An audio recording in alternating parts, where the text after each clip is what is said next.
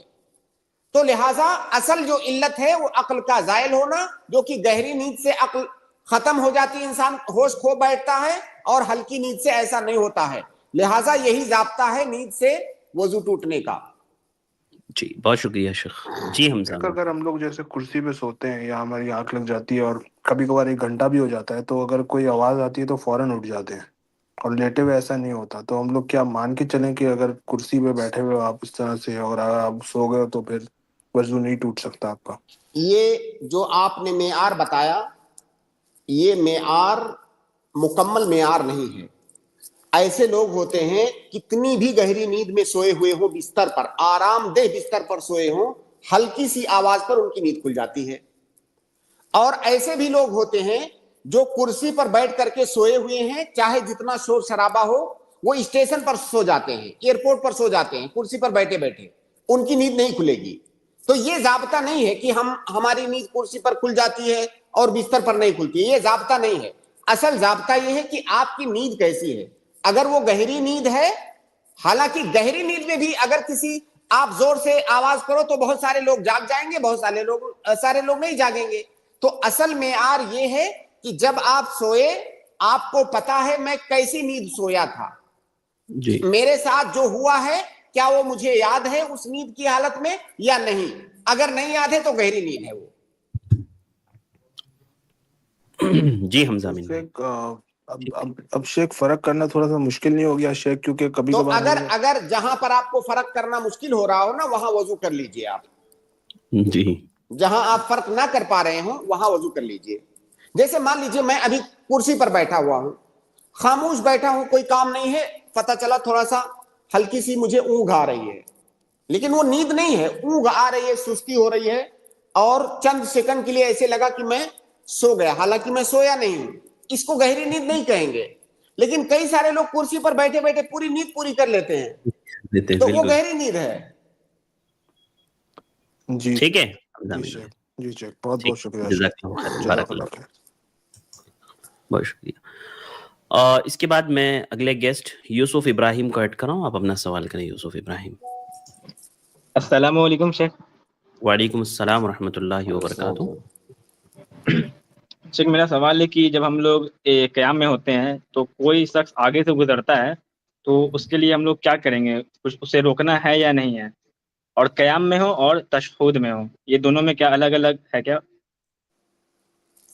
دیکھیے, نماز جب انسان تنہا نماز پڑھ رہا ہوتا ہے, جماعت میں نہیں ہوتا ہے, تو یا تو وہ سامنے سترہ رکھ کر کے نماز پڑھے گا, جو کہ مستحب ہے. سامنے سترہ رکھنا منفرد کے لیے یہ مستحب ہے. تو یا تو وہ سترہ رکھ کر کے نماز پڑھے گا, اس مستحب حکم پر عمل کرے گا, یا تو وہ سترہ نہیں رکھ کر کے نماز پڑھے گا, بغیر سترے کے نماز پڑھے گا. تو اس کی دو حالتیں ہو گئی. اب اگر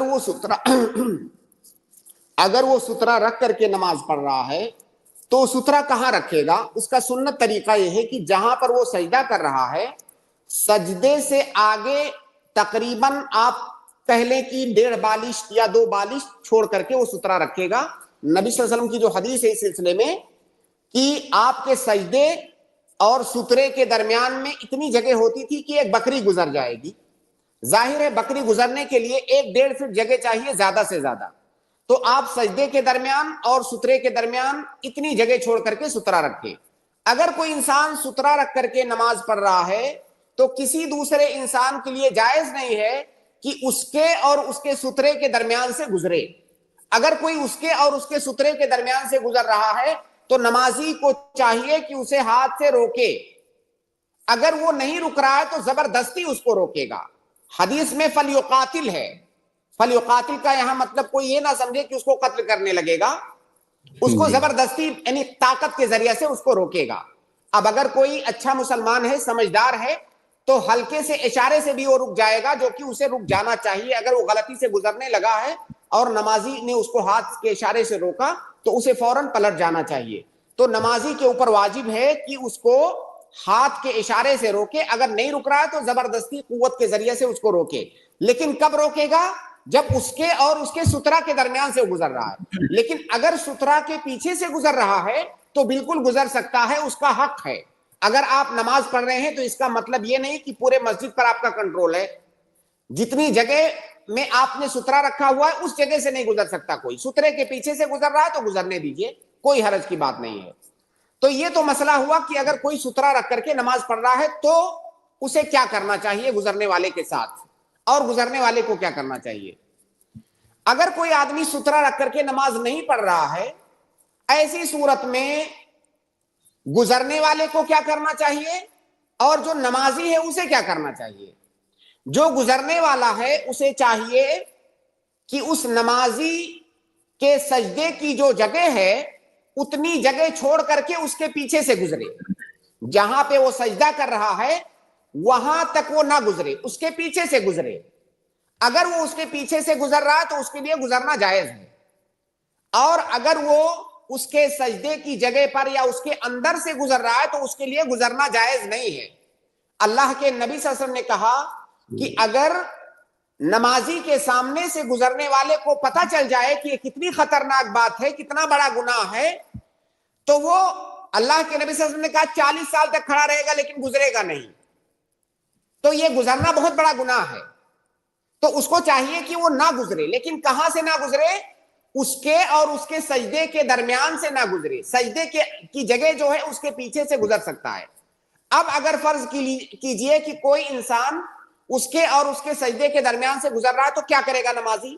یہاں پر بھی نمازی وہی کام کرے گا کہ اگر کوئی گزر رہا ہے تو اس کو روکے گا, اگر وہ نہیں مان رہا ہے تو اس کو قوت کے ذریعے, طاقت کے ذریعے سے اس کو روکے گا. لیکن اگر وہ سجدے کی جگہ کے پیچھے سے گزر رہا ہے تو اس کو نہ تو روکنے کی ضرورت ہے اور نہ ہی روکنے کا آپ کا حق ہے, کیونکہ وہ جو پیچھے والی جگہ ہے وہ آپ کی نہیں ہے, آپ کی جگہ صرف اتنی ہے جتنے میں آپ نماز پڑھ رہے ہیں. جی بہت شکریہ شیخ, جزاک اللہ خیرن. جی یوسف تو ابراہیم. شیخ اس کا جب نمازی جب قیام میں ہو یا تشہد میں, تو دونوں میں وہ اسے روکنا ہے اگر دونوں میں سامنے سے کوئی سیم ہے, گزرے. بالکل بالکل بالکل دونوں میں سیم ہے. تو شیخ یہ حکم بچوں, اگر بچہ سب جو گزرتا ہے, جو کم عمر کے بچے ہوتے ہیں, اس کے لیے بھی ہے کیا؟ ہاں اس صرف کے بڑے لیے ہونے بھی ہے, کے لیے؟ اس کو بھی روکیں گے, اس کو بھی روکیں گے. لیکن ظاہر ہے بچہ ہے, اگر بچہ گزر گیا تو اس پر کوئی گناہ نہیں ہے کیونکہ وہ بچہ ہے, تو یہاں پر آپ کی ذمہ داری ہے کہ آپ روکیں اس کو. جی بہتر شیخ, جی جزاک اللہ خیرن. جی السلام بارک علیکم. اللہ. السلام ورحمۃ اللہ وبرکاتہ. عارف محمد, آپ اپنا سوال کریں. ورحمۃ اللہ وبرکاتہ. وعلیکم جی السلام شیخ, ورحمۃ اللہ. میں جھارکھنڈ سے بول رہا ہوں شیخ. تو میرا یہ جی سوال ہے کہ ہمارے یہاں پہ ایک پارٹی ہے JMM, جھارکھنڈ مکتی مورچہ. تو ان کے جو فاؤنڈر ہے ان کی طبیعت خراب ہے اور غیر مسلم ہے, ان کا نام سیبو سورن ہے. تو ہمارے یہاں کی ایک مسجد میں جو ہے ان کی صحت کے لیے جو ہے کہ اللہ تعالیٰ ان کو جو ہے جلد سے جلد شفا دے, اس کے لیے اجتماعی دعا کی گئی. تو کیا ایسا کرنا مطلب کیا کہتے ہیں کہ شریعت کی نظر میں کیسا ہے؟ دوسری بات کہ اگر یہ بدعت ہے تو کیا کہتے ہیں, وہ جو مسجد ہے جس مسجد میں یہ دعا کی گئی ہے اس میں جو ہے اس مسجد کا پورا مینجمنٹ جو ہے پولیٹیکل پارٹی سے جڑے ہوئے لوگوں کے مطلب کنٹرول میں ہے. تو کیا اس عمل کے لیے جو ہے لوکل علماء کرام یا مقامی جمعیت کو اللہ تعالیٰ مطلب پوچھے گا یا پکڑ کرے گا؟ کیا مسئلہ ہے, اس کے بارے میں تھوڑا واضح کیجیے شیخ. سوال کے جواب پر آنے سے پہلے میں آپ سے گزارش کروں گا اور تمام لوگوں سے, اگر آپ نام لے کر کے سوال نہ بھی کرتے تب بھی آپ کو صحیح جواب ملتا, آپ کو وہی جواب ملتا. آپ نام نہ بھی لیتے سیاسی پارٹی کا, اس سیاسی شخص کا, آپ سوال ایسے کرتے کہ کوئی غیر مسلم بیمار ہے, اس کے لیے مسجد میں اجتماعی دعا کی گئی, کیا ایسا کرنا صحیح ہے یا نہیں. آپ ایسے کرتے, آپ کے سوال کا جواب مل جاتا. تو کوشش یہ کریں, آپ کو یہ سارے نام کی تفصیلات, فلاں سیاسی پارٹی ہے, یہ سب کہنے کی ضرورت نہیں ہے, کیونکہ ہم جو ہے یہاں پر دین کے احکامات بتانا ہمارا مقصود ہے. سیاسی مسائل میں الجھنا یہ ہمارا بالکل بھی مقصد نہیں ہے. ہمارا جو ہے اس اسٹریم میں عمومی طور سے دین کے مسائل بتانا ہمارا مقصد ہے. بہرحال دو مسئلے ہیں یہاں پر. پہلا مسئلہ یہ ہے کہ کیا کسی غیر مسلم کے لیے کوئی مسلمان دعا کر سکتا ہے یا نہیں کر سکتا ہے. کسی غیر مسلم کے لیے مسلمان دعا کر سکتا ہے یا نہیں کر سکتا, یہ پہلا مسئلہ. اس مسئلے کا جواب یہ ہے کہ غیر مسلم کے لیے دعا تین طرح کی ہو سکتی ہے. پہلی دعا تو یہ ہے کہ اللہ رب العالمین اس غیر مسلم کو ہدایت دے, اسلام کی ہدایت دے. یہ دعا کرنا چاہیے ہم کو. اگر آپ یہ دعا کرتے ہیں تو انشاءاللہ آپ کو اس پر اجر ملے گا, اور یہ چیز ہم سے مطلوب ہے کیونکہ ہمارا مقصد انسانیت کی فلاح اور بہبودی ہے. اگر کوئی غلط راستے پر جا رہا ہے, ہم کو معلوم ہے کہ اسے نقصان ہوگا آخرت میں, ہم اس کی فلاح کے لیے, اس کی کامیابی کے لیے دعا کر رہے ہیں کہ اللہ تعالیٰ اس کو دنیا میں ہدایت دے تاکہ اس کی آخرت سنور جائے, تو ہم اس کی ہدایت کے لیے دعا کریں گے. تو دعا کی پہلی قسم کیا ہوئی کہ اس کی ہدایت کے لیے دعا کرنا. اللہ کے نبی صلی اللہ علیہ وسلم نے کیا. اللہ کے نبی صلی اللہ علیہ وسلم کے بارے میں معروف ہے وہ حدیث, آپ نے دعا کیا کہ اللہ تعالیٰ یا تو جو ہے عمر یا ابو جہل دونوں میں سے کوئی اسلام لے آئے, اسلام کو تائید حاصل ہو اس سے. اسی طرح سے اور موقعوں پر اللہ کے نبی صلی اللہ علیہ وسلم دعا کرتے تھے لوگوں کے لیے تاکہ اللہ تعالیٰ ان کو ہدایت دے. تو ہدایت کی دعا ہم کو کرنا چاہیے. یہ دعا کی ایک قسم ہوئی.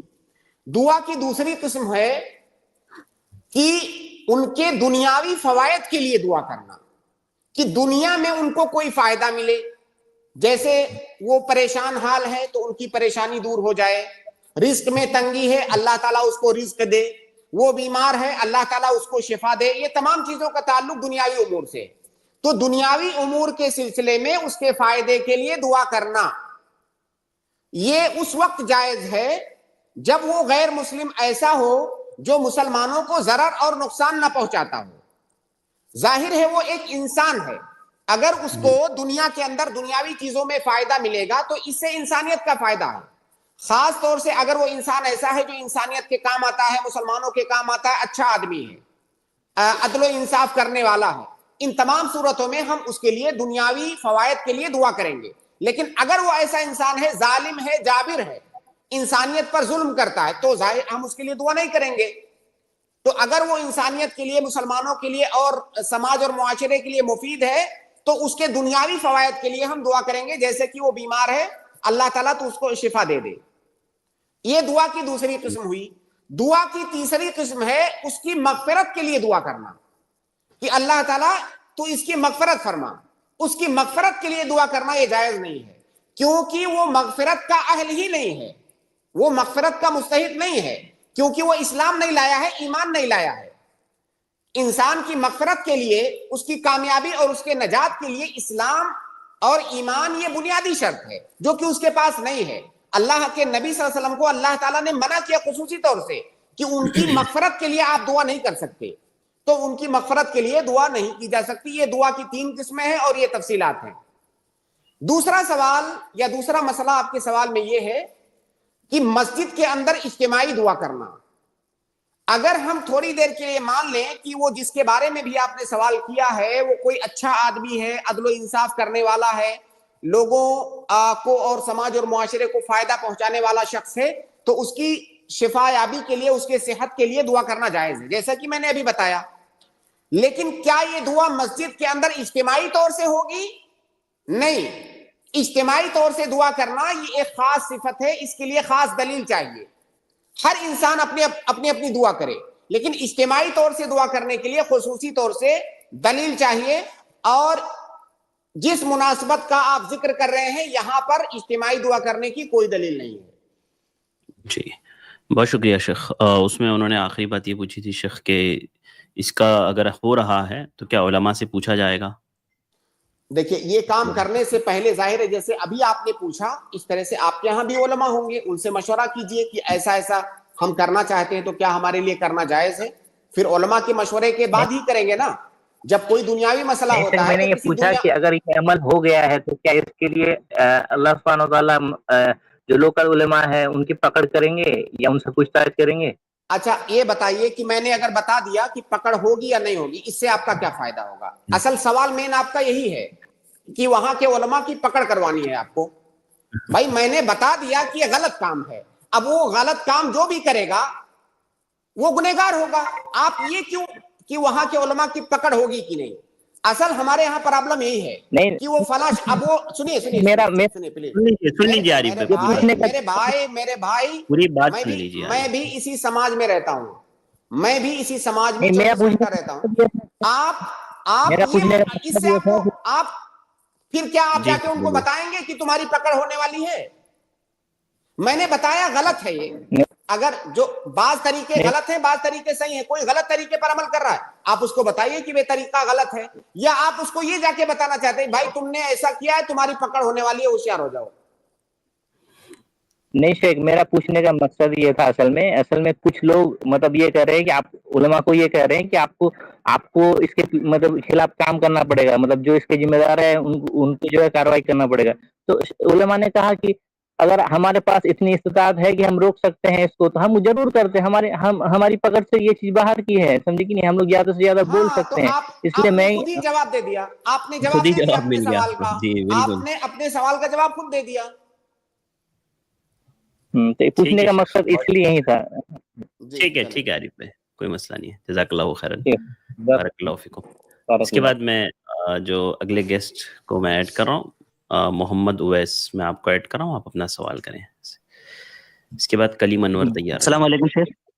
وعلیکم السلام. السلام علیکم شیخ. وعلیکم السلام ورحمۃ اللہ وبرکاتہ.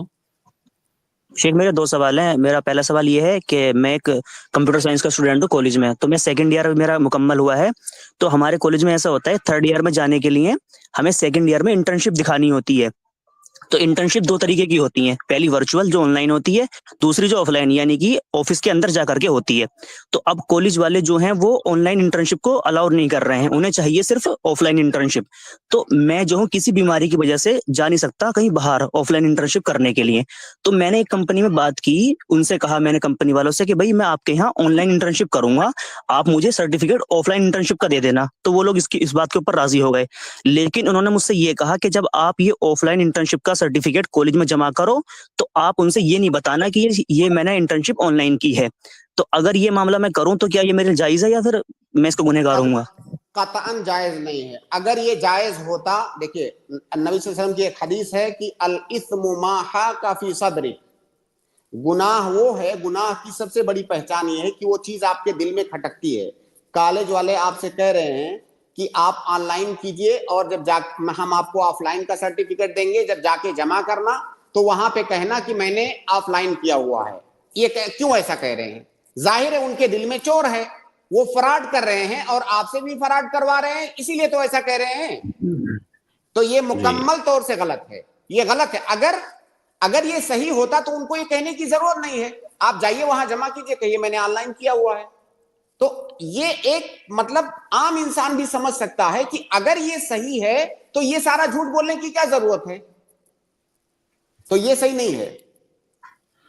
آپ کے پاس کوئی ریزن ہے تو آپ کالج والوں کو ریزن دیجیے نا کہ بھائی میرے پاس یہ ریزن ہے, میں اس وجہ سے نہیں کر سکتا آف لائن, تو وہ بھی تو سمجھیں گے. کسی کام کے لیے جھوٹ بولنا پڑ رہا ہے تو یہی اس بات کی دلیل ہے کہ وہ غلط ہے, وہ کام غلط ہے. صحیح بات ہے شیخ, بالکل کوئی شک نہیں اس میں. دوسرا سوال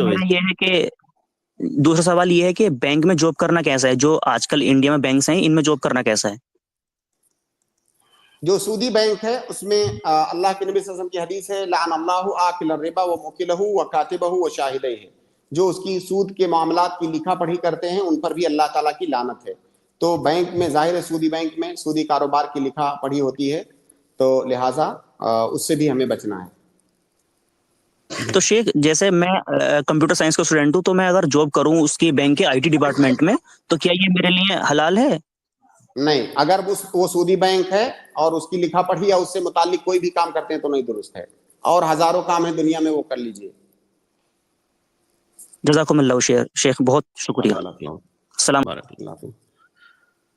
اس کے بعد میں اگلے گیسٹ کو ایڈ کر رہا ہوں, محمد کلیم انور, آپ اپنا سوال کریں. ہیلو, السلام علیکم ورحمۃ اللہ وبرکاتہ شیخ. وعلیکم السلام ورحمۃ اللہ وبرکاتہ. جی شیخ, میرا سوال تھا تہجد کے متعلق. جی, تہجد کی نماز جو ہے شیخ, کیا میں اسے کنٹینیو شروع کروں تو اسے کنٹینیو پڑھوں یا بیچ میں گیپ بھی کر سکتا ہوں؟ یہ سوال تھا شیخ. دیکھیے, تہجد کی نماز اگر کوئی انسان زندگی میں ایک بار بھی پڑھتا ہے تو انشاءاللہ اس ایک بار پڑھنے کا اجر اس کو ملے گا. تہجد کی نماز کے لیے یہ شرط نہیں ہے کہ اگر پڑھو تو کنٹینیو پڑھو, نہ پڑھو تو بالکل مت پڑھو, ایسا ہرگز نہیں ہے.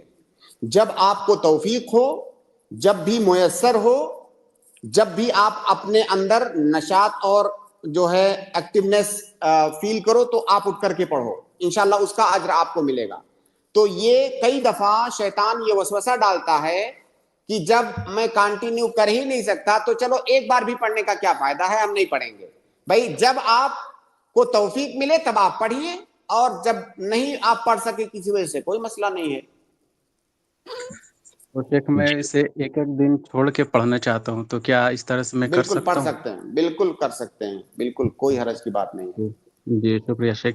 ایک اور سوال ہے کسی سے, ایک چھوٹا سا سوال ہے کسی سے. شیخ کیا ہے کہ میں چیئر پہ بیٹھ کے نماز پڑھتا ہوں, پیر تھوڑا چھوٹا ہے تو سجدہ نہیں کر پاتا ہوں, اٹھ بیٹھ نہیں کر پاتا ہوں. تو زیادہ تو قریب اللہ سے اگر آدمی ہوتا ہے تو سجدے ہی کے حالت میں ہوتا ہے, تو میں سجدہ تو زمین پہ نہیں کر پاتا ہوں, بیٹھ کے چیئر پہ پڑھتا ہوں تو بیٹھے بیٹھے ہی سجدہ کرتا ہوں. تو کیا مجھے زیادہ دیر اگر میں اسی حالت میں کروں تو وہ ثواب ملے گا جو زمین پہ سجدہ کرنے کا جو ثواب ہے؟ بھائی اللہ تعالیٰ آپ کے معاملات کو آسان فرمائے, اور جو بھی پریشانی آپ کو اللہ تعالیٰ اس کو دور کرے. یہ آپ ایک دو باتیں کلیئر کیجئے. پہلی بات تو یہ ہے کہ پیر چھوٹا بڑا ہونے کی وجہ سے کیا آپ کھڑے نہیں ہو سکتے ہیں سیدھا؟ جی شیخ. نہیں ہو سکتے، مطلب کسی صورت میں نہیں ہو سکتے، ایکسیڈنٹ ہوا تھا تو کھڑا نہیں ہو سکتا ہوں. مطلب نہیں کھڑے ہو سکتے. بالکل ٹھیک ہے. اب جی، جب آپ کھڑے نہیں ہو سکتے، آپ چلتے پھرتے ہیں کہ نہیں؟ بیساکھی سے چلتا ہوں شیخ. اچھا، بیساکھی سے چلتے ہیں. اللہ تعالیٰ آسان کرے، اور یہ جو آمین. پریشانی ہے آپ کو، اللہ تعالیٰ اس پر اجر دے آپ کو، اور آپ کے گناہوں کا کفارہ بنائے.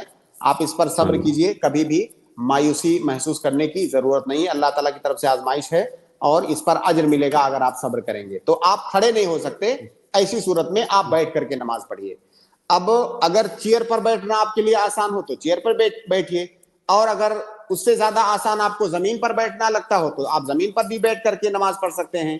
اور بیٹھنے کی کیفیت میں بھی آپ کو اختیار ہے، جو کیفیت آپ کو زیادہ آسان لگتی ہو بیٹھنے میں، اس کیفیت میں آپ بیٹھیے. اب جب آپ بیٹھ کر کے، اب دیکھیے کھڑے تو ہو نہیں سکتے، تو گویا کہ کھڑے ہونا آپ سے ساقط ہو گیا. نبی صلی اللہ علیہ وسلم کی حدیث ہے کہ صلی قائما فإن لم تستطع فقاعدا، کہ کھڑے ہو کر کے نماز پڑھو. اگر کھڑے ہو کر نماز نہیں پڑھ سکتے تو بیٹھ کر کے نماز پڑھو. تو کھڑے آپ ہو نہیں سکتے، اب گویا آپ کو بیٹھ کر کے نماز پڑھنے کی اجازت ہے شریعت کی جانب سے. اور یہ جو کھڑے ہونے کا اجر ہے، وہ اجر آپ کو ملے گا، کیونکہ آپ ایسا نہیں ہے کہ اپنی مرضی سے نہیں کھڑے ہو رہے ہیں. آپ جی کھڑے ہو ہی نہیں سکتے، آپ کے پاس عذر ہے. تو جب آپ کے پاس عذر ہے، تو جیسے کوئی انسان کھڑے ہو کر کے نماز پڑھنے والے کو اجر ملے گا، اسی طرح سے آپ کو بھی اجر ملے گا، کیونکہ آپ کے پاس عذر ہے. تو آپ بیٹھ کر کے نماز پڑھیے. اب اس کے بعد مسئلہ رہا رکوع کا اور سجدے کا. تو اگر آپ چیئر پر بیٹھتے ہیں تو آپ رکوع کیسے کرتے ہیں؟ جھک سکتے ہیں تھوڑا سا؟ جی جی شیخ، جھک کر کرتا ہوں رکوع سجدہ. ہاں ٹھیک ہے. تو ظاہر ہے شاید آپ زمین پر بھی نہیں بیٹھ کر کے سجدہ نہیں کر سکتے ہوں گے، جو اصلی کیفیت ہے سجدہ کرنے کی وہ شاید آپ نہیں کر سکتے ہوں گے. تو آپ جو ہے بیٹھے بیٹھے کرسی پر بیٹھے بیٹھے رکوع کیجئے اور سجدہ کیجئے. دونوں کے درمیان فرق ایسے کیجئے کہ جب آپ رکوع کیجئے تو تھوڑا سا کم جھکیے، جب سجدے میں جائیے تو تھوڑا سا زیادہ جھکیے. اس طرح سے دونوں کے درمیان فرق ہو جائے گا کہ یہ سجدہ ہے اور یہ رکوع ہے. اب یہاں پہ آپ کا جو شاید مین سوال ہے کہ سجدے میں بندہ اللہ تعالیٰ کے بہت قریب ہوتا ہے، سجدے میں دعائیں بھی زیادہ قبول ہوتی ہیں. اب آپ اصلی حالت میں سجدہ کر نہیں پا رہے ہیں، تو لہٰذا آپ کے دماغ میں یہ وسوسہ آ رہا ہے کہ سجدے کی وہ جو فضیلت ہے، کہیں ایسا تو نہیں کہ مجھے وہ فضیلت نہیں مل رہی ہے، میں اللہ تعالیٰ سے قریب نہیں ہو پا رہا ہوں. بالکل نہیں، یہ وسوسہ ہے آپ کا. آپ جو سجدہ کر رہے ہیں کرسی پر بیٹھ کر کے، یہ اسی طرح کا سجدہ ہے جو ہم زمین پر ماتھا ٹیک کر کے کرتے ہیں. جیسے ہم زمین پر ماتھا ٹیک کر کے ایک عام انسان سجدہ کرتا ہے اور اللہ تعالیٰ کے بہت قریب ہوتا ہے، اسی طرح سے کرسی پر بیٹھے بیٹھے جو سجدہ آپ کرتے ہیں، اس سجدے کا بھی وہی حکم ہے.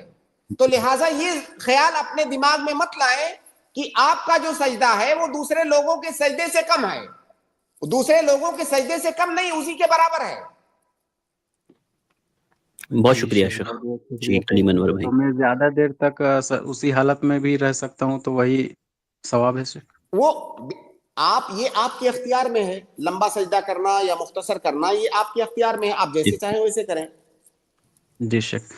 شیخ تو میں ایسا ہے کہ میں کھڑا تو ہو پاتا ہوں، لیکن پیر چھوٹے کی وجہ سے اچھے سے کھڑا نہیں ہو پاتا ہوں، زیادہ دیر کھڑا نہیں رہ سکتا ہوں، اسی لیے بیٹھ کے تو پڑھ سکتا ہوں. اگر آپ بیساکھی استعمال کرتے ہیں تو بھی بات سمجھ میں آتی ہے کلیئر کہ کھڑے ہونا آپ کے لیے بہت مشکل ہے. تو لہٰذا آپ بیٹھ کر کے نماز پڑھیے، انشاءاللہ آپ کو وہی اجر ملے گا جو کھڑے ہونے والے کو ملتا ہے.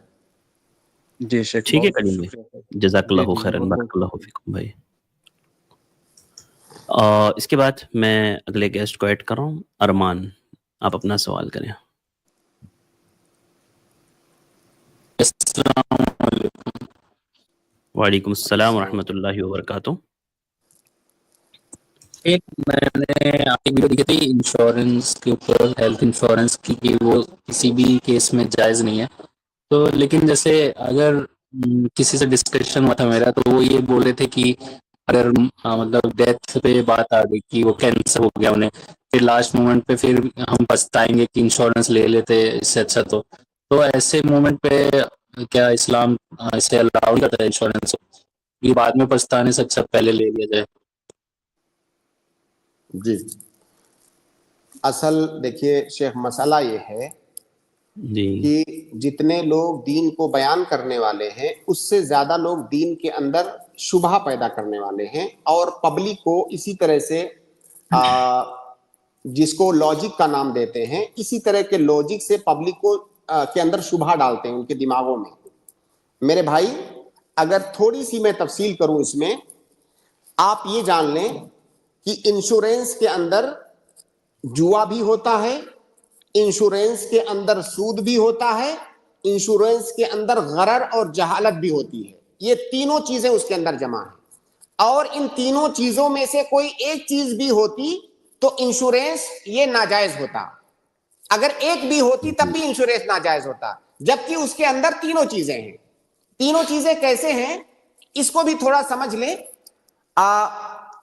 انشورنس میں آپ مان لیجئے آپ ہیلتھ انشورنس لیتے ہیں، یا گاڑی کا انشورنس، یا گھر کا بزنس کا انشورنس لیتے ہیں، تو اس میں کیا ہوتا ہے کہ آپ قسطیں بھرتے ہیں ہر مہینے یا کچھ مہینوں پر، جو بھی ایگریمنٹ ہو کمپنی کے ساتھ، آپ قسطیں بھرتے ہیں چھوٹی چھوٹی، اور کمپنی کے ساتھ باقاعدہ ایگریمنٹ ہوتا ہے کہ آپ کے ساتھ فلاں طرح کا حادثہ ہو گیا، فلاں فلاں کنڈیشن پائی گئی تو آپ کو اتنی رقم دی جائے گی، اور اسی لالچ میں آپ یہ قسطیں بھرتے جاتے ہیں۔ کبھی ایسا ہو سکتا ہے کہ پوری زندگی آپ قسطیں بھرتے رہیں اور وہ حادثہ آپ کے ساتھ ہوا ہی نہیں۔ آپ نے کس لالچ میں قسط بھرا تھا کہ مجھ کو 1 کروڑ کا انشورنس ملے گا، پوری زندگی آپ کے ساتھ وہ حادثہ نہیں ہوا، جتنی قسطیں آپ نے بھری تھی سب گئی، کچھ نہیں ملے گا آپ کو۔ کبھی ایسا ہو سکتا ہے کہ ابھی 2-4 قسطیں آپ نے بھرا تھا 10-5 ہزار کا، اور آپ کو انشورنس میں 1 کروڑ روپے مل گیا۔ تو دونوں چیزیں ہو سکتی ہیں اور ہوتی ہیں۔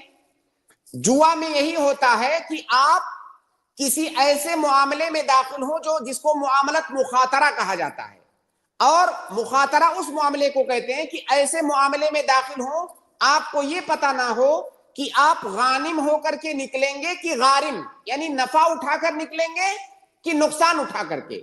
تو یہاں آپ کو نہیں پتا ہے کہ آپ کا نفع ہوگا یا نقصان ہوگا، وہ پیسہ آپ جوا کی طرح لگا رہے ہیں، تو لہٰذا اس وجہ سے یہ ناجائز ہے، یہ اس کے اندر جوا ہو گیا۔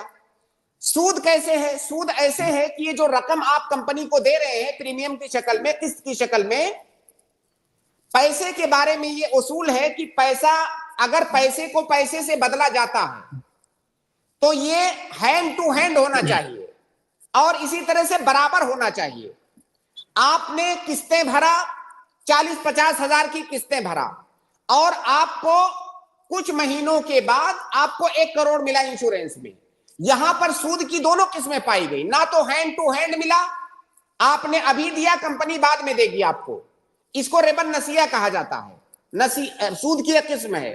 اسی طرح سے آپ نے 50 ہزار بھرا، آپ کو 1 کروڑ مل گیا، یہ ربا الفضل ہے، جتنا آپ نے دیا اس سے زیادہ آپ کو ملا۔ تو یہ اس طرح سے سود کی دونوں قسمیں اس کے اندر پائی گئی، اور اسی طرح اس کے اندر غرر اور جہالت ہے۔ غرر اور جہالت کا مطلب پورا معاملہ مجہول ہے، کچھ پتہ نہیں ہے کیا ہوگا آگے، تو اس کے اندر حرمت کے 3 اسباب پائے جا رہے ہیں، اس لیے لہذا انشورنس لینا جائز نہیں ہے۔ اب یہ ارمان بھائی ایڈ کر لیجئے۔ میں وہیں پر آ رہا ہوں جہاں پہ آپ کا سوال ہے، لیکن یہ جو بنیادی باتیں میں نے بتائی ہیں یہ جاننا آپ کے لیے ضروری ہے، تبھی آگے کی بات سمجھ میں آئے گی۔ اب اگر کوئی چیز حرام ہے تو ہماری شریعت میں وہ حرام چیز اس وقت حلال ہوگی جب آپ کے پاس ضرورت ہو۔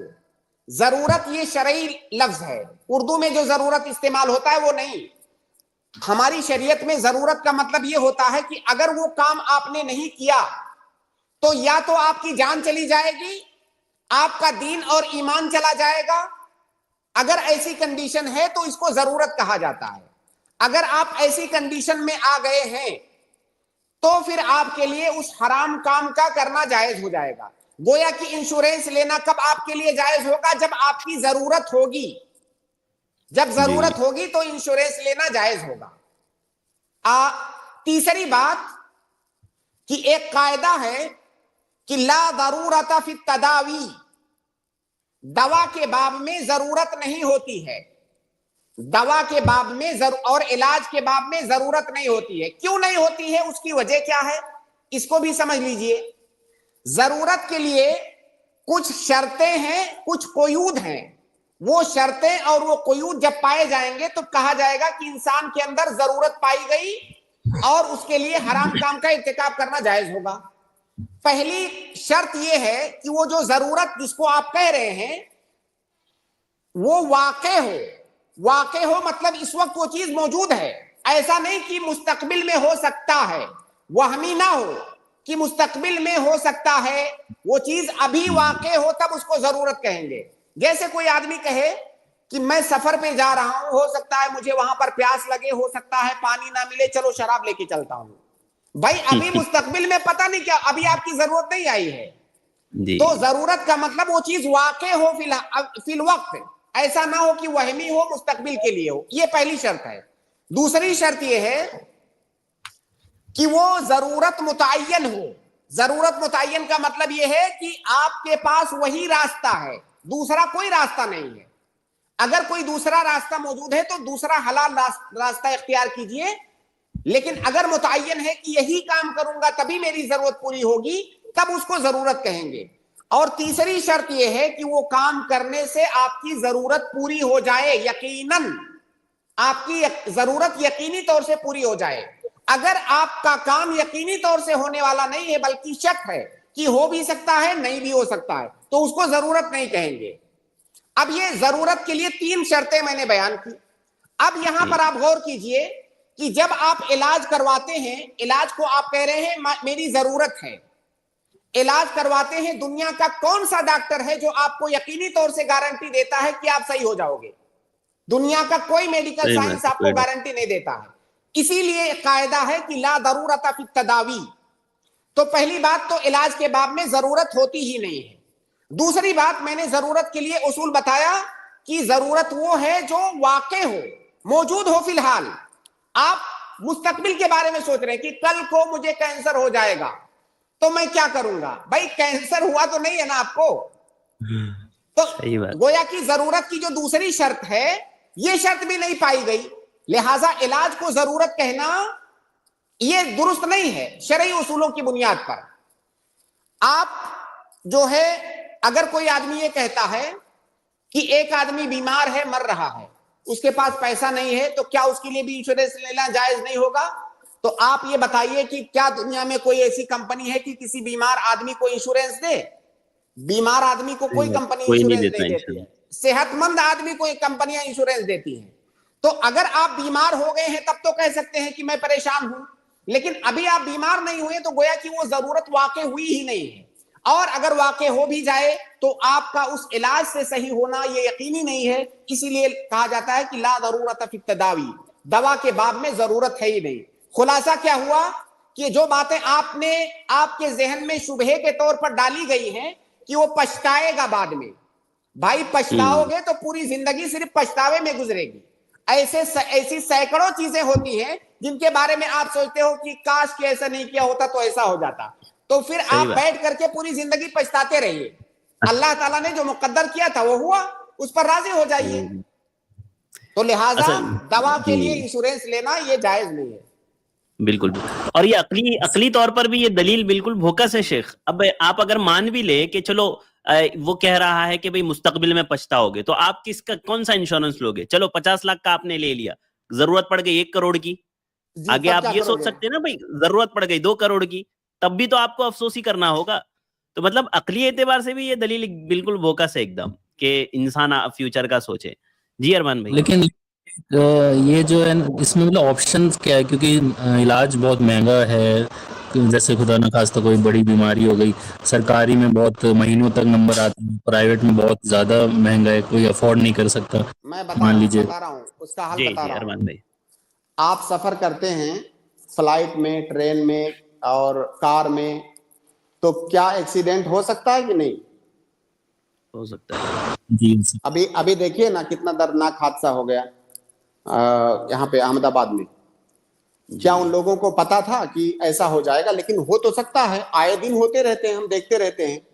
تو آپ ایسا کیجئے کہ گھر میں بیٹھے رہیے, سفر مت کیجئے, کیونکہ ایکسیڈنٹ تو ہو سکتا ہے. بتائیے مطلب کیا انسانی عقل یہ بات مان سکتی ہے؟ نہیں مان سکتا. نہیں مان سکتی. بیماری اور شفا یہ سب اللہ رب العالمین کی جانب سے ہے. تو اب ایک مستقبل میں ایک چیز ہو نہ جائے اس کے لیے حرام کام کریں. اللہ رب العالمین بیمار کرے گا, وہی شفا دینے والا ہے. اگر ہمارے پاس استطاعت نہیں ہوگی, اللہ رب العالمین چاہے گا تو ایسے شفا دے گا. اللہ تعالیٰ کوئی طریقہ پیدا کرے گا. اگر آپ حرام کام کو اللہ کے لیے چھوڑ رہے ہیں تو انشاءاللہ اللہ رب العالمین شفا دے گا. اس دنیا میں کروڑوں مسلمان ایسے ہیں جو ہیلتھ انشورنس نہیں لیتے ہیں. آپ بتائیے ان کا کیا ہوتا ہے؟ وہ کتنے لوگ بیمار ہوتے ہیں, اللہ رب العالمین ان کے لیے سبیل پیدا کرتا ہے. تو کیا یہ, اور آپ یہ بتائیے کتنے لوگ انشورنس لیتے ہیں اور اس کا فائدہ ہوتا ہے ان کو؟ دنیا کے اندر میں کہتا ہوں سب سے بڑا اسکیم اس وقت دنیا میں, سب سے بڑا دھوکہ, سب سے بڑا اسکیم انشورنس کمپنیاں ہیں. آپ جا کر کے ایک RTI کیا بولتے ہیں ان کا سارا ریکارڈ نکلوائیے اور آپ دیکھیے کہ کتنے لوگوں نے انشورنس لیا اور کتنے لوگوں کو اس کا فائدہ ملا. یہ سارا فائدہ کمپنیوں کو ملتا ہے اور پبلک سمجھتی ہے کہ ہم انشورنس لے لیں گے اور جو ہے سیف ہو جائیں گے. بھائی سیف نہیں ہوں گے. یہ سارا کھیل ہے ان کمپنیوں کا, اور لوگوں کو ڈرا کر کے اربوں خربوں کمانا, یہ کام ہے ان کمپنیوں کا. جی بہتر, شکریہ. آپ نے مان لیجیے انشورنس لے بھی لیا, انشورنس لے لیا, لیکن آپ کے ساتھ کوئی ایسا حادثہ ہو گیا جو آپ کے انشورنس میں مینشن نہیں ہے, تب کیا کریں گے آپ بتائیے؟ جینا چھوڑ دیں گے؟ جی شیخ صحیح بات ہے. وہ تو ویسے بھی کچھ نہ کچھ بہانہ نکال کے چاہتے ہیں کہ نہ دینا پڑے ان کو انشورنس کی رقم. ہاں, کتنے لوگوں کو نہیں کتنے لوگ کلیم نہیں کر پاتے ہیں بھائی, کورٹ کے چکر کاٹتے رہتے ہیں. تو میں اس وقت جو میرے نزدیک میں جو دیکھتا ہوں سب سے بڑا اسکیم یہ انشورنس کمپنیاں ہیں. جی جی جی شیخ شکریہ. بہت شکریہ, جزاک اللہ خیرن ارمان بھائی. اس میں ایک ابن داؤد بھائی ہیں, انہوں نے تھوڑا سا اضافہ کیا ہے شیخ, اور انہوں نے پوچھا ہے آپ سے کہ مختصراً آپ یہ بتا دیں شیخ کہ جن ممالک میں انشورنس لازمی ہے, ہیلتھ انشورنس, تو وہ لوگ وہاں رہنے والے کیا کریں؟ لینا پڑے گا, پھر وہ آپ کی مجبوری ہے. یا تو ملک چھوڑ کے چلے جاؤ آپ, تو ایسا تو کر نہیں سکتے آپ. جیسے ہمارے یہاں گاڑیوں پر انشورنس لینا لازمی ہے, بغیر انشورنس لیے آپ گاڑی روڈ پہ نہیں نکال سکتے, تو وہاں پہ آپ کی مجبوری ہے. جی جی, تو فائدہ اس سے اٹھا سکتے ہیں شیخ؟ ہاں, پھر سوال یہ آئے گا, مان لیجئے کسی انسان نے گاڑی کا انشورنس لیا, اجباری ہے ملک میں کہ آپ کو لینا ہی ہوگا. اس نے انشورنس لیا, انشورنس کے لیے اس نے 10,000 روپیہ جمع کیا, 10,000 والا انشورنس لیا. اب مستقبل میں اس کے ساتھ حادثہ ہو گیا گاڑی کے ساتھ, اب اس کو 10 لاکھ ملا. اس نے جمع کتنا کیا تھا؟ اس نے کیا تھا 10,000 روپیہ, اس کو 10 لاکھ ملا. وہ پوری رقم لے لے گا, اور اس میں سے 10,000 جو ہے جو اس کی اپنی رقم ہے, اس رقم کو وہ خود اپنے اوپر خرچ کرے گا. باقی کی جو رقم ہے اس رقم کو رفاہ عامہ میں کہیں پر خرچ کر دے گا, اس سے چھٹکارا حاصل کرنے کے لیے اس کمپنی میں نہیں چھوڑے گا. جی بہت شکریہ شیخ, جزاک اللہ خیرن وضاحت کے لیے. ام عزیر, میں آپ کو ایڈ کراؤں, آپ اپنا سوال کریں. جی سسٹر ام عزیر, میں نے آپ کو ایڈ کیا ہے, جلدی سے انمیوٹ کریں اور اپنا سوال پوچھیں, وقت ہمارے پاس بہت کم ہے. جی شیخ, السلام علیکم ورحمۃ اللہ وبرکاتہ. شیخ میرا سوال جمعہ کی نماز کے تعلق سے ہے. جو خاموش رہنے کا جو حکم ہے جمعہ کی نماز میں, تو اس کا ٹائم کب تک ہے؟ یہ مطلب خطبہ ختم ہونے تک یا پھر نماز ختم ہونے تک؟ کیا میں سمجھ نہیں سکا. خاموش جمعہ میں جو خاموش رہنے کا حکم ہے شیخ, تو وہ کب تک ہے؟ ختم ہونے تک, خطبہ ختم ہونے تک, خطبہ ختم ہونے تک. جی اچھا شیخ, ایک اور سوال.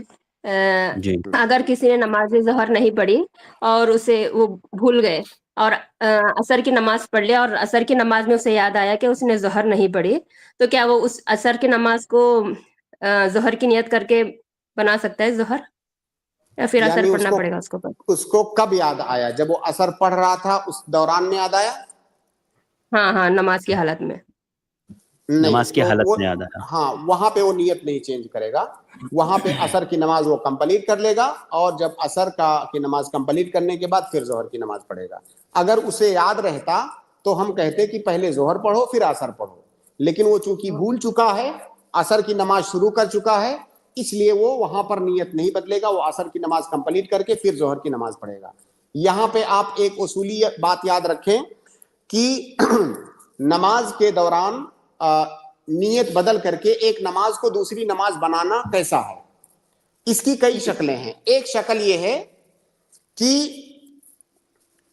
تغییر النیہ من معین الی معین, معین سے معین کی نیت بدلنا.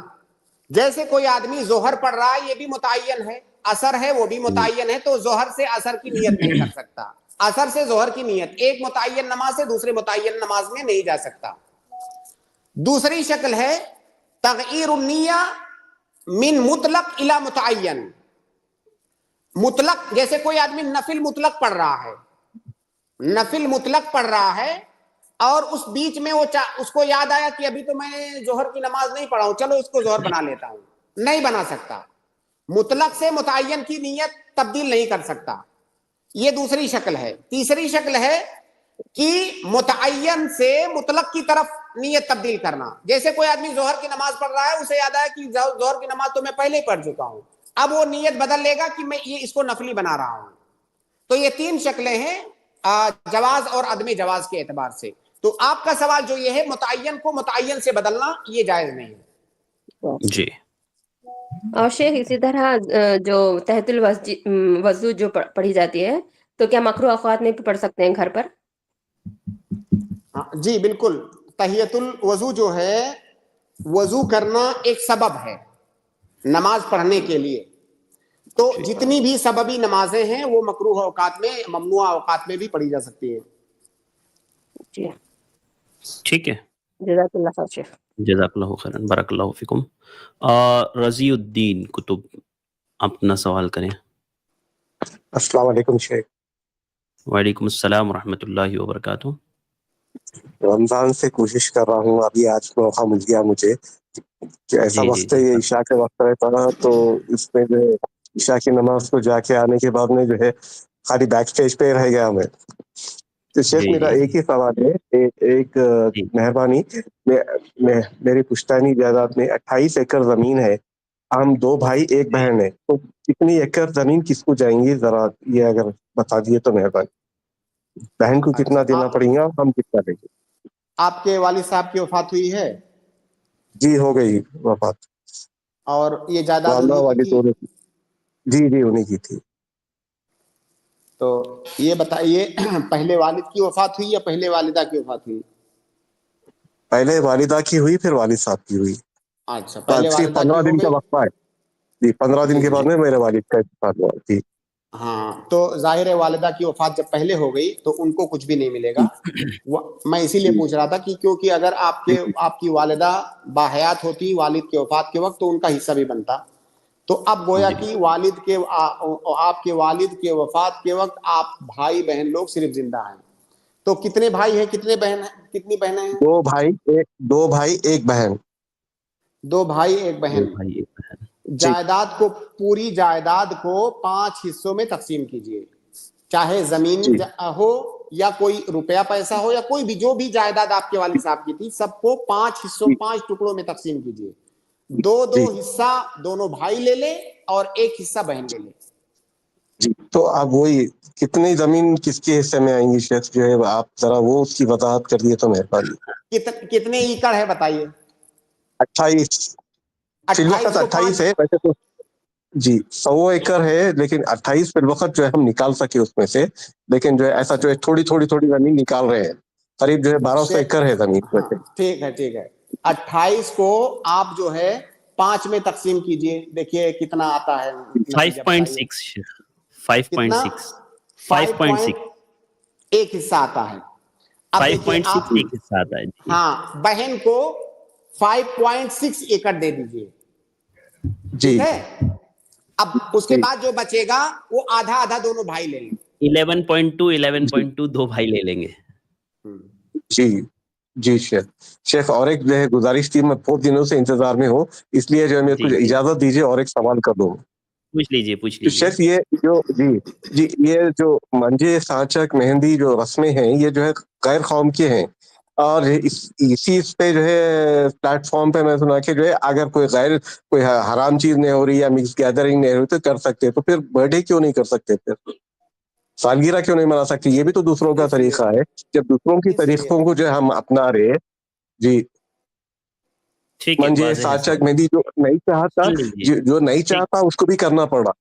یہ امیر لوگوں کے جو ہے بنائے ہوئے طریقے ہیں. اس سے نکاح مشکل نہیں ہو رہا کیا؟ نکاح کی مشکلات بڑھ جا رہی ہیں تمام رفتوں سے. سوال واضح ہو گیا. بول لیجیے آپ. ہو گیا شیخ، ہو گیا. فرمائش. میں میوٹ کر رہا ہوں رضی الدین بھائی تھوڑی دیر آپ کو. جی دیکھیں، آپ نے جو مقدمہ شروع میں باندھا نا کہ مہدی یہ غیر مسلموں کا رسم و رواج ہے، اس مقدمے سے شاید لوگ متفق نہیں ہوں گے کہ مہدی یہ غیر مسلموں ہی کا رسم و رواج ہے فقط. یہ ایک بات. دوسری بات یہ کہ اللہ کے نبی صلی اللہ علیہ وسلم کی جو حدیث ہے کہ من تشبہ بقوم فہو منہم، غیر قوم کی مشابہت اختیار کرنے والا انہی میں سے ہے. یعنی غیر قوموں کی مشابہت ہم مسلمانوں کو اختیار نہیں کرنی ہے. غیر قوموں کی مشابہت دو طرح کی چیزوں میں ہو سکتی ہے. ایک وہ چیزیں جن کا تعلق غیر قوموں کے عقائد سے، ان کے ادیان سے متعلق چیزیں ہیں. کوئی ایسی چیز جس کا تعلق ان کے دین اور عقیدے اور ایمان سے ہے، ایسی چیزوں میں مشابہت اختیار کرنا. دوسری ایسی چیزیں جن کا تعلق ان کے دین سے نہیں ہے بلکہ ان کا تعلق دنیاوی امور سے ہے، اور ان دونوں ہی چیزوں میں ان کی مشابہت اختیار کرنا یہ حرام ہے. لیکن دونوں میں ایک فرق ہے.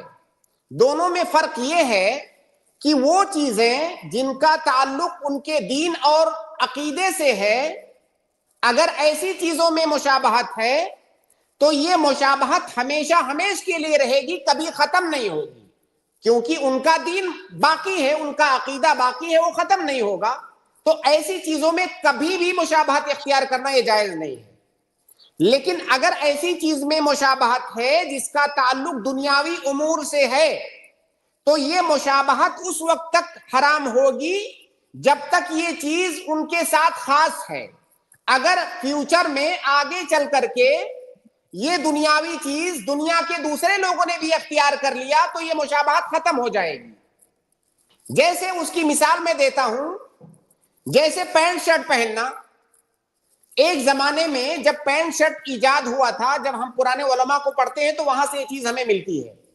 جب یہ ایجاد ہوا تھا تو یہ غیر مسلم پہنتے تھے، انگریزوں کی ایجاد ہے، وہ پہنتے تھے، ان کے ساتھ یہ چیز خاص تھی اور یہ ان کی پہچان تھی، صرف وہی پہنتے تھے. اس وقت بہت سارے علماء کے فتاوی آپ کو ملیں گے کہ پینٹ شرٹ پہننا حرام ہے، کیونکہ یہ چیز یہ دنیاوی چیز ہے. پینٹ شرٹ ظاہر ہے اس کا تعلق عقیدہ سے اور دین سے نہیں ہے. تو یہ چیز حرام کیوں تھی؟ کیونکہ اس میں مشابہت تھی. بعد میں دنیا کے تمام لوگوں نے اس کو اختیار کر لیا، یہاں تک کہ مسلمانوں نے بھی، مسلمانوں کے اندر بھی یہ چیز عام ہو گئی. تو جب یہ چیز دوسرے لوگوں کے اندر بھی عام ہو گئی، ایسی صورت میں مشابہت ختم. اب مشابہت نہیں مانی جائے گی، اب اس لیے سب کے لیے پہننا جائز ہے. تو دنیاوی امور میں مشابہت بعد میں جا کر کے ختم ہو سکتی ہے. تو یہ اصول یاد رکھیں آپ مشابہت کے باب میں. اب مہدی والے مسئلے پر آئیے. پہلی بات یہ کہنا کہ اس کا تعلق یہ غیر مسلموں سے آیا ہے، اس سے شاید بہت سارے لوگ اتفاق نہیں کریں گے. یہ چیز زمانے سے مسلمانوں کے اندر بھی موجود ہے، الگ الگ شکلوں میں. ہو سکتا ہے بعض علاقوں میں نہ ہو، لیکن بہت سارے علاقوں میں یہ چیز موجود ہے زمانے سے. اگر تھوڑی دیر کے لیے مان لیں کہ یہ چیز پہلے غیر مسلموں کی عادت ہوا کرتی تھی تو اس کا تعلق عقیدے اور دین سے تو نہیں ہے، اس کا تعلق دنیاوی امور سے ہے. جب اس کا تعلق دنیاوی امور سے ہے اور دوسرے اقوام کے اندر بھی یہ چیز عام ہو گئی، سارے لوگ کرنے لگے، تو یہاں پر تشابہ یہ ختم ہو جائے گا. یہاں پر تشابہ یہ ختم ہو جائے گا اور یہ نہیں کہا جائے گا کہ اس کے اندر مشابہت ہے. اب یہ چیز اسی وقت حرام ہوگی جب اس کو کرنے کا طریقہ حرام ہوگا. جیسے مان لیجئے مہندی کی رسم کی جا رہی ہے، اس میں مرد و زن کا اختلاط ہو رہا ہے، حرام چیزوں کا ارتکاب ہو رہا ہے، تو ہم کہیں گے کہ حرام ہے. لیکن اگر وہ ایسے طریقے سے کی جائے کہ اس میں کسی حرام کام کا ارتکاب نہ کیا جائے تو یہ کہنا کہ اس میں مشابہت ہے یہ غلط ہے. اس میں مشابہت نہیں ہے. یہ حرام اس صورت میں ہو سکتی ہے جب اس کے اندر کئی دوسری حرام چیزیں داخل کر دی جائیں. تب آپ نے برتھ ڈے کی مثال دیا. برتھ ڈے کا تعلق دنیاوی امور سے نہیں ہے. یہ چیز ہم دیکھیں گے کہ اصلاً یہ چیز آئی کہاں سے. یہ چیز آئی ہے نصرانیوں سے. نصرانیوں نے عیسیٰ علیہ السلام کا برتھ ڈے منانا شروع کیا. پہلے عیسیٰ علیہ السلام کا برتھ ڈے منایا, اس کے بعد پھر وہ آپس میں اپنا برتھ ڈے بھی منانے لگے. تو گویا کہ اس کی اصل لوٹتی ہے ان کے دین اور عقیدے کی طرف. لہٰذا اس کے اندر تشابہ یہ ختم نہیں ہوگا, یہ تشابہ ہمیشہ باقی رہے گا. تو دونوں مسئلوں کے درمیان یہ فرق ہے. جی بہت شکریہ شیخ.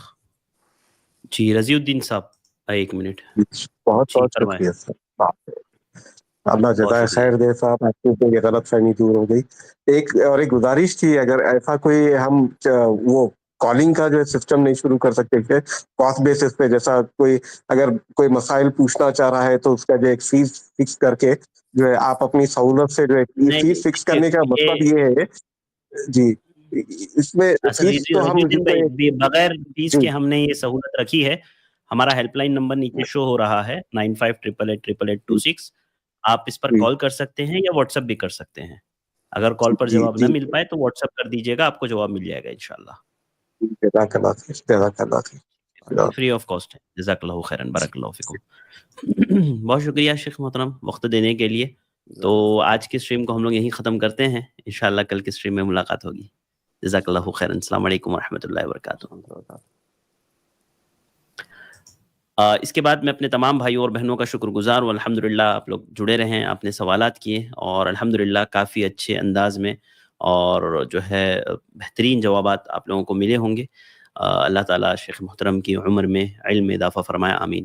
آپ تمام لوگوں سے گزارش ہے کہ آپ ہمارے یوٹیوب پر جو ہمارا چینل ہے i+TV دینی QA, اس کو ضرور سبسکرائب کریں. ساتھ ہی ساتھ ہمارے دینی QA کے واٹس ایپ گروپ کو بھی, واٹس ایپ چینل کو بھی ضرور جوائن کریں.